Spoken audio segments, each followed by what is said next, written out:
Денеска е последниот транспорт на повредени во странство, а хоспитализираните се во стабилна состојба. Овие најнови информации утрово ги сподели министерот за здравство Арбен Таравари. 64 пациенти се во болниците низ државата, 13 во приватните клиники, а 101 лице се третира во странски медицински центри. Добрата вест што сакаме прво да ја соопштиме дека поминаа 72 часа и нема ниеден починат од тие што ја преживеа трагедијата во Кочани.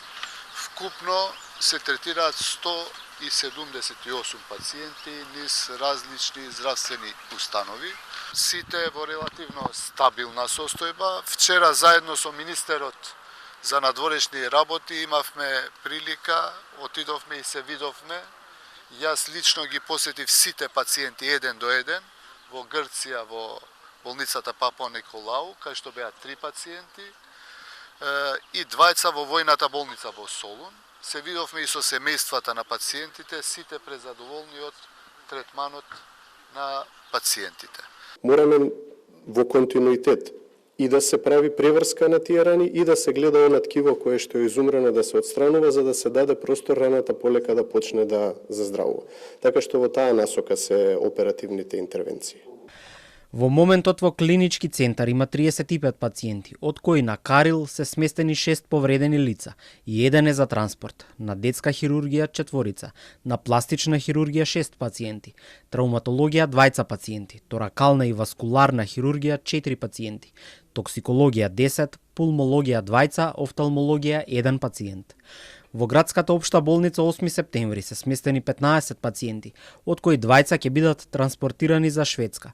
Во клиниката за хируршки болести Свети Наум Охридски се 11 пациенти, а во клиничка болница Штип 3 пациенти, од кои 2 денеска се пуштаат на домашно лекување. Директорот на Фондот за здравство денеска информираше дека од утре фокусот се става на планирање на следните чекори.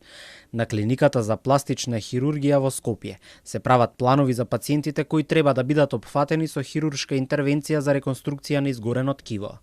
Клиниката ќе ни информира за темпото и во согласност со тоа ќе почнеме да работиме. Денеска би требало да заврши фазата на транспорт, што ќе возможи целосна концентрација на планирање на следните чекори во земјата, кои не се само трансплантации, туку ќе има и други постапки кои се необходни. Во моментов пациенти од Кочани има низ 12 земји и во над 25 болници. Денеска бројот може да порасне на 14 земји.